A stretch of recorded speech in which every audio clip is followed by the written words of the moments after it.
नमस्कार, मी प्रदीप नणंदकर. आपण पाहत आहात इंद्रधनुष्य. मनसेचे प्रमुख राज ठाकरे हे सध्या महाराष्ट्राच्या दौऱ्यावर आहेत. त्यांचा पहिला टप्पा सोलापूर येथून सुरुवात झाला आहे. सोलापूर, धाराशिव, लातूर, नांदेड असं संपूर्ण मराठवाडा ते करणार आहेत पहिल्या टप्प्यामध्ये.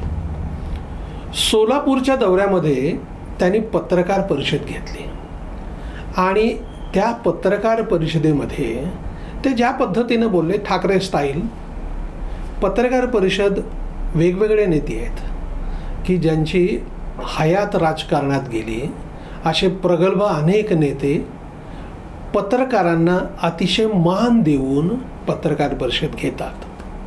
आता हल्ली झालं आहे कसं, अभ्यासू पत्रकारांची संख्या कमी झाली. प्रत्येक गावोगावी आता यूट्यूब चॅनल्स आणि वेगवेगळ्या चॅनल्सचे प्रतिनिधी, चॅनल्सवाल्यांनी प्रमुखांनी सांगितलेले प्रश्न असा त्यांच्याही मागे एकदम धबडगच आहे. आणि त्याच्यामुळे मग प्रत्येक वेळेला जो कोणी नेता येतो, हे 24 तास चॅनलचं जे रतीब सुरू झालं आहे ना, त्यामुळं ब्रेकिंग न्यूज लागते आणि त्यातनं अशी सगळी मंडळी मग आपल्याला काही लवकर मिळतं का यासाठीची धडपड चालू असते. आता हे आपण गेले अनेक वर्ष बघतो आहोत. पण प्रत्येक जणांची अशा ह्या सगळ्या ह्याच्यावरती रिॲक्ट व्हायची एक पद्धत आहे.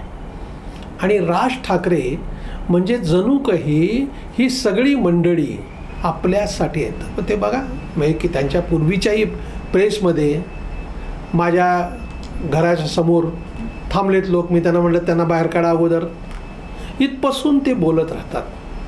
तिथं ते म्हणाले, अरे थांब रे, मी कुठं पळून चाललो आहे का. बघा, पत्रकार परिषदेतील विधान आहे.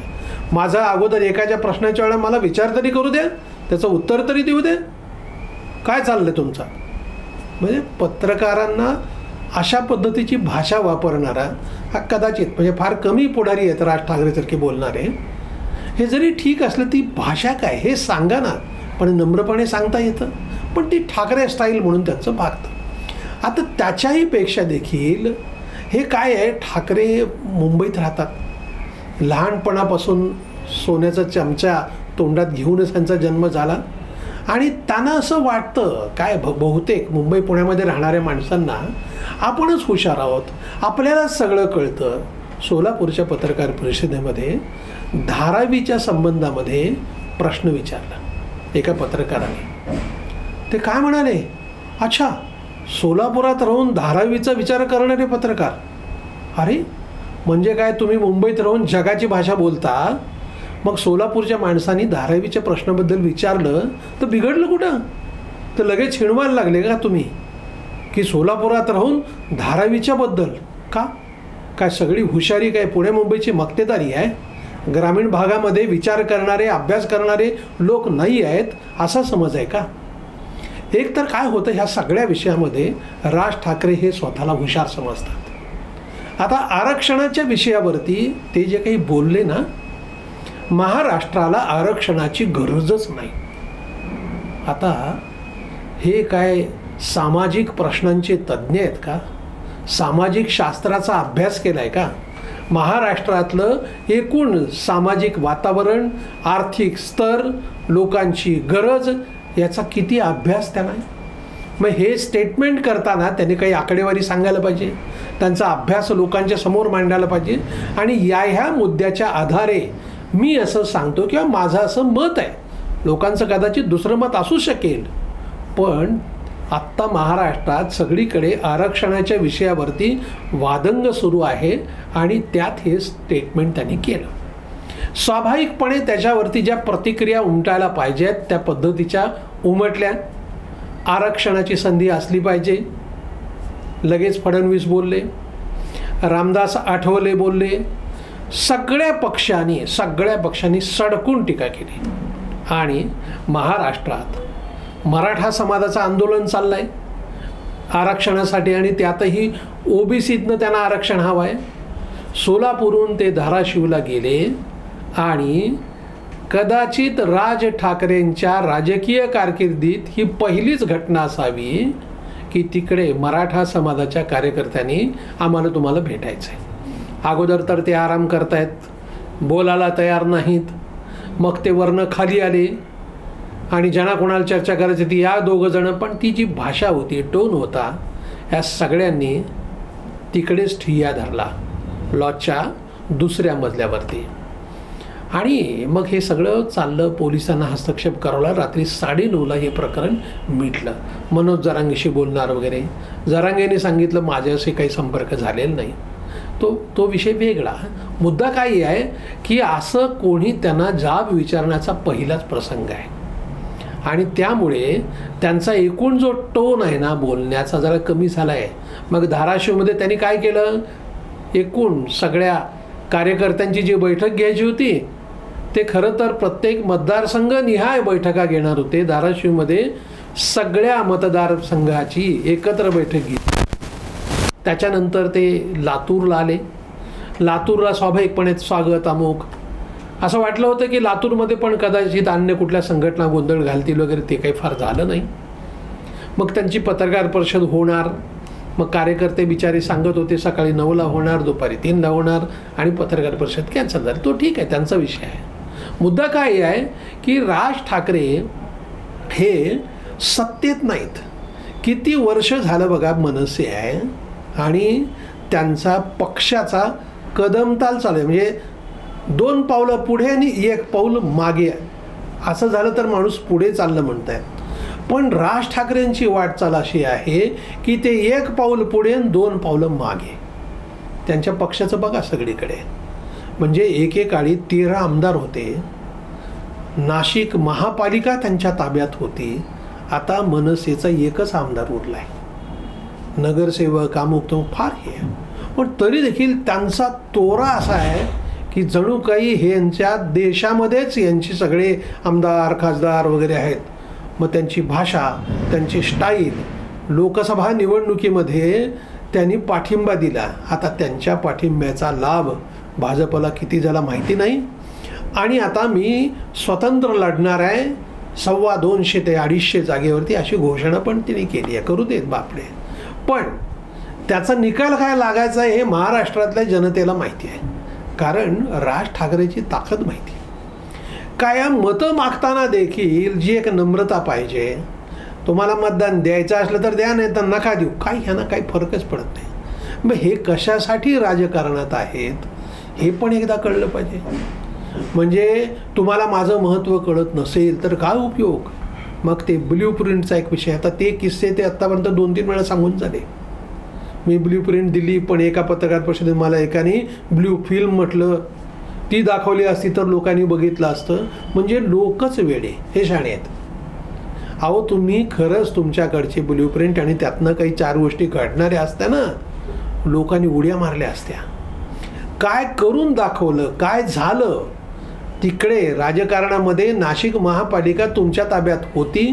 तुम्ही 4 गोष्टी चांगल्या केल्या, पण पुन्हा सत्तेत का आला नाहीत, का येऊ शकला नाहीत हे पण एकदा कळलं पाहिजे ना. लोक तुमच्याबरोबर तुमच्या भाषणांना भुलून एकदा ते मतदान दिलं तुम्हाला, पुन्हा ते मतदान तुम्हाला का देत नाहीत याचा पण विचार केला पाहिजे ना. हे पण सांगितलं पाहिजे ना. म्हणजे लोक मूर्ख आणि तुम्ही शहाणे असं समजायचं का. आणि काय झालं आहे की एकूण या सगळ्या याच्यामध्ये माझ्याशिवाय योग्य विचार करणारा दुसरा कोणीच नाही अशा धुंदीत राज ठाकरे वावरतात. प्रत्येकांचे विषय वेगळे आहेत. राज ठाकरेंची धुंदी वेगळी तर उद्धव ठाकरेची धुंदी वेगळी. आपल्याला माहिती आहे काय झालं आहे. ठाकरे आडनाव असल्यामुळे सगळं काही खपून जातं असं या मंडळीनं वाटतंय. उद्धव ठाकरेंनी ते झाले, एकदा गरज होती काँग्रेस आणि राष्ट्रवादीची म्हणून ते मुख्यमंत्री झाले. त्यांना असं वाटतं बहुतेक तह आहे मीच मुख्यमंत्री होईन आणि या निवडणुकीत एकूण विधानसभा निवडणुकीमध्ये महाविकास आघाडीला बहुमत मिळणार आहे आणि मुख्यमंत्री तर मीच आहे. बरं त्यांचा अगोदर ॲडव्हान्स मार्केटिंग करणारे जे आहेत ना, एखाद्या गावात सर्कस आल्यानंतर चल बुर्र असं जे अनाऊन्समेंट असते ना गावात, तर तसं संजय राऊतांची अनाऊन्समेंट सगळीकडे सुरूच आहेत. साहेब आमचे मुख्यमंत्री होणार आहेत आणि आम्ही सत्तेत आलो की या गोष्टी करू, अदानी अंबानीला थारा देणार नाही वगैरे त्यांची घोषणा. उद्धव ठाकरे एक स्टाईल तर राज ठाकरे दुसरी स्टाईल. म्हणजे राज ठाकरे तर असं काही कुठे ते सत्तेत जाईलच. आता असं काही कोणाला वाटतच नाही, सुतराम शक्यता दिसत नाही. पण हे सांगतात का वाटेल ते झालं तरी मी आता सत्ता, म्हणजे त्या बाळासाहेब ठाकरेंना उद्धव ठाकरेंनी शब्द दिला होता, एक ना एक दिवस शिवसैनिक मुख्यमंत्री पदावर बसवेन, आणि स्वतः जाऊन बसले. पोराला त्यांनी कॅबिनेट मंत्री केलं. आता हे बाबा सांगायला लागलेत, काय सांगतायत की मी कसल्याही परिस्थितीमध्ये सत्तेत बसवीन मनसैनिकांना. आता ते कसे बसवणार आहे? त्यांचं ना महाविकास आघाडीशी जमतं, न महायुतीशी जमतं. त्यांच्या बरोबर मुख्यमंत्री एकनाथ शिंदे, त्यांना एकूण माहिती संपर्क असल्यामुळं ते तास 2 तास त्यांच्याविषयी चर्चा करतात. पण सत्ताविषयी वेगळा, चर्चा करणं वेगळं, आणि एकूण निवडणुकीपूर्वी शब्द देणं वेगळं. दिलेल्या शब्दाचं काय होतं हे आत्तापर्यंत सगळ्यांनी अनुभवलं आहे, आणि मग त्याची कारण मीमांसा वेगळ्या पद्धतीनं सांगितली जाते. तुर्तास या आरक्षणाच्या मुद्द्यावरती ते जे काही त्यांनी विधान करून ठेवलं आहे त्यामुळे राज ठाकरे अडचणीत आलेले आहेत. अनेकांनी प्रतिक्रिया अशी दिली की त्यांना पक्ष चालवायचा आहे का नाही, तिकडे त्यांना मतदान हवं आहे की नाही. निवडणुकीच्या काळामध्ये मला सांगा, आत्तापर्यंत खाजगीत लोक निवडणुका झाल्यानंतर खाजगीत आरक्षण विषयावरती भरपूर बोलतात, पण निवडणुकीच्या काळामध्ये कोणीच आरक्षण विरोधी बोलायला तयार नसतं. सगळ्यांना न्याय मिळाला पाहिजे, सगळ्यांना आरक्षण मिळालं पाहिजे असं सगळेच पक्ष भूमिका घेत असतात, कारण सगळ्यांची मतं पाहिजे असतात. पण आता ह्यांनी थेट महाराष्ट्रातील लोकांना गरजच नाही हे जे स्टेटमेंट केलं ना, ते अतिशय हास्यास्पद आहे, कारण त्याचा अभ्यास न करता केलेला आहे. म्हणून आमचा पुन्हा एकदा राज ठाकरेंना आवाहन आहे आमचं की त्यांनी या सगळ्या विषयाचा अभ्यास जर केलेला असेल तर तो अभ्यास त्यांनी सगळं मांडणी लोकांच्या समोर केली पाहिजे. मग तुम्ही सभेत न करा. आणि ते कसं आहे की ते ठाकरे आहेत ना, एकदा दिलेला शब्द, त्यांच्या तोंडातून शब्द गेला की गेला, आता तो वापस येत नाही. ते मागे आपला शब्द मागे घ्यायला तयार असत नाही आहेत, आणि त्याच्यामुळं मग ते पुढे जाण्यासाठी अभ्यास केलेला नसेल तर अभ्यास करा. तुमचा हा जो निष्कर्ष तो कसा बरोबर आहे ते लोकांना सांगा, पण लोक मूर्ख आहेत असं कृपया समजू नका. धन्यवाद. आपल्याला हा जर व्हिडिओ आवडला असेल तर तो लाईक करा, फॉरवर्ड करा व सबस्क्राईब करा.